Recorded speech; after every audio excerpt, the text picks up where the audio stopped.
Welcome to St Martin the Fields and welcome to Great Sacred Music. Some of you know I've been away from St Martin's for a little while and it's very, very good to be back amongst you. The Bible is full of journeys. Abraham walks from Haran to Canaan. Joseph travels in a caravan from Canaan to Egypt. Moses brings the Hebrews back across the wilderness. Joshua brings them into the promised land, and so on. In the Middle Ages, people started to think of a journey as a quest. A quest is a type of journey during which you learn a lot about yourself and your companions, but also a lot about the destination you're going towards. In other words, your goal isn't really arrival. It's making the most of the journey as a learning and growing experience. It's in that light that it makes sense to think of life as a journey.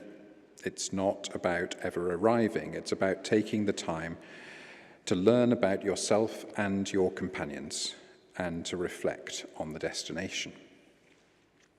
Now, it's our tradition at Great Sacred Music, going back to the 14th century when Great Sacred Music began, to sing a hymn at the beginning and at the end. And we're going to keep that tradition today. If you'd like to take the sheets that you might have picked up on your way in, if you're in the building,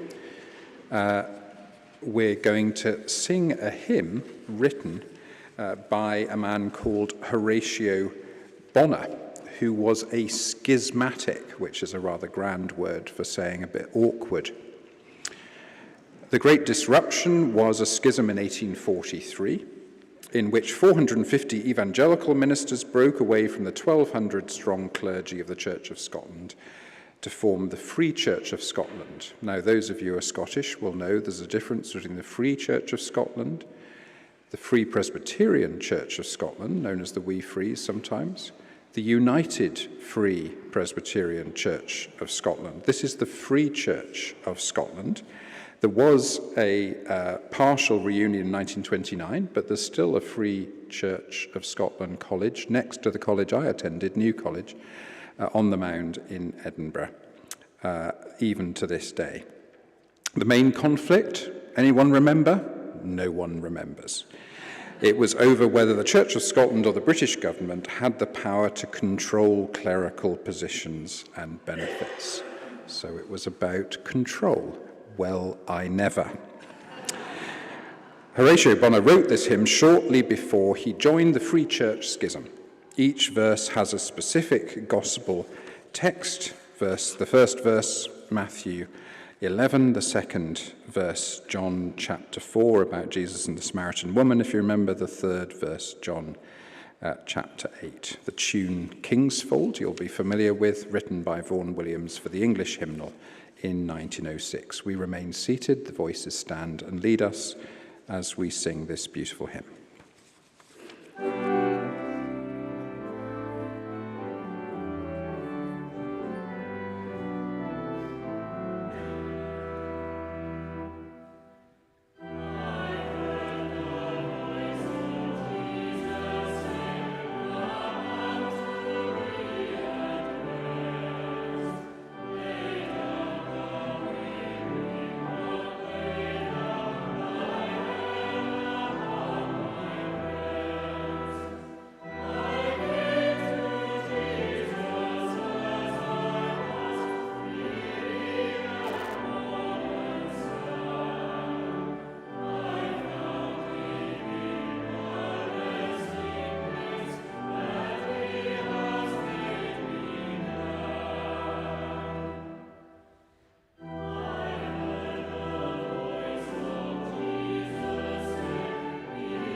We're now going to hear two pieces together. First of all, "Oh, for a Closer Walk with God," which, like John Henry Newman's "Lead, Kindly Light," is a great hymn of faith shrouded in doubt. William Cowper had regular moments of insanity to go with his episodes of clarity. He wrote this hymn in 1769 when he was anxious about the health of his housekeeper, on whom he relied entirely. It was inspired by Genesis chapter 5. Enoch walked with God, and he was not, for God took him. Cowper wrote to a friend of how he fell asleep after the first two verses. That's not an encouragement to those gathered here today, but then awoke and wrote the third and the fourth. And then we're going to hear "Lead Me, Lord." Will Todd wrote this simple setting for the chapel choir of Durham School in 1997, the school that he attended. He was an alumnus of Durham School. The words are adapted from Psalm 5. It's a simple prayer for guidance and discernment. The text is most associated with a celebrated setting by Samuel Sebastian Wesley, but we're going to hear Will Todd's setting today.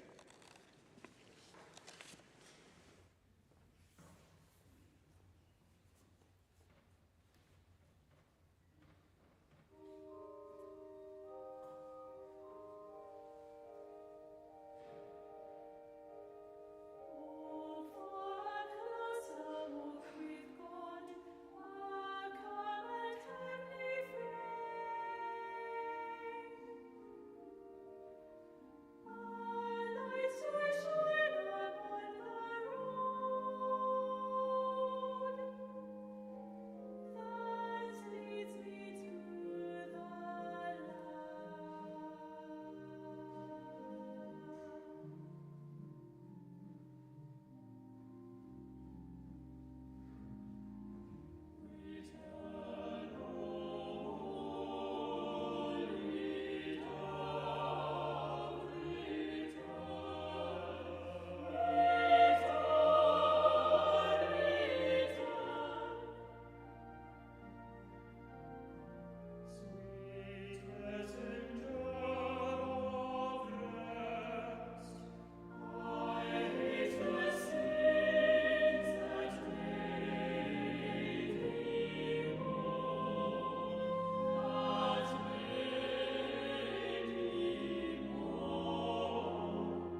Now, when we think of journeys, a significant Christian way of thinking about journeys is the pilgrimage. Pilgrimages have three roles in Christianity. They seek supernatural help, they make penance, or they offer thanksgiving.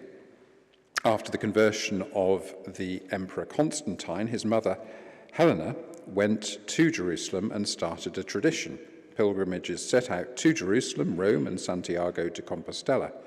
From the 8th century, pilgrimage became an alternative to public penance and thus became a major feature of the Middle Ages. In fact, if you think about the Crusades, you can't really understand the Crusades without the notion of pilgrimages that I've just described, because I'm sure there are plenty of people here who quite enjoy public penance and walking around proclaiming your sins to large numbers of people wearing sackcloth and ashes. It's quite a fad, I gather, in some quarters. But most people would prefer to go on pilgrimage instead. And if the Saracens, as they were known, now a rugby team, of course, had taken over Jerusalem and it wasn't possible to go on pilgrimage, then everybody has to do the whole sackcloth and ashes routine. Not very popular. And you start to get a sense, particularly as pilgrimages was the one way in which it was possible to get out of let's call it an unfortunate marriage contract, why people were very anxious to get Jerusalem back. You get the idea. That's pilgrimages. Now, we're going to hear I Want Jesus to Walk With Me, which is an African-American spiritual. The key word is not so much walk as with. It's a prayer for an end to isolation rather than one seeking a solution to a problem. Here we see pilgrimage isn't just about walking to, it's perhaps even more about walking with.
Well, it's time for us to sing a hymn together again now. If you'd like to take the sheets one more time. We're going to sing a very familiar hymn, steeped in the Welsh revival of the 18th century, soaked in typologies. In Exodus 16, children of Israel in the barren wilderness land receive the bread of heaven. This is echoed in the bread of life mentioned in John chapter 6. The fire and cloudy pillar guided the children of Israel in Exodus chapter 13. Eventually they crossed the Jordan after 40 years. The promised land represents here heaven beyond the death of Jordan. There is one extraordinary thing about this a hymn that defies credibility, particularly if you're a Welsh rugby fan, and that is that the tune Cwm Rhondda was not composed until more than 100 years after the hymn was composed. Can you imagine the sacrilege of singing this hymn to any other tune? Unspeakable. You would be thrown out. But in fact, people did that for 100 years without punishment because Cwm Rhondda had not yet been composed. Anyway, we're going to be arch traditionalists now and sing it to Cwm Rhondda. And we're going to remain seated as the voices stand and lead us.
Well, we're coming towards the end of Great Sacred Music for this week. You'll note on the front of the sheets that it's World Water Day next Thursday. You won't want to miss that.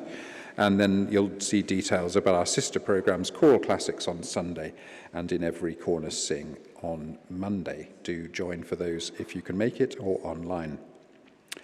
We're going to finish with Bob Chilcott's setting of the 19th century Shaker song, Walk Softly. This is about making the most of the journey. The phrase walk softly arose in relation to the room in a Shaker house reserved almost entirely for worship. When Shakers entered the room, they were enjoined to shut doors quietly and walk softly, as they would in the presence of God. The whole scene evokes Moses' encounter with God at the burning bush, where he's told, "Remove the sandals from your feet, for the place on which you're standing is holy ground." This setting, by Bob Chilcott, captures the sense of holiness that might come over all of us when we realise we're entering the presence of the holy and life-giving God. Thanks for joining us.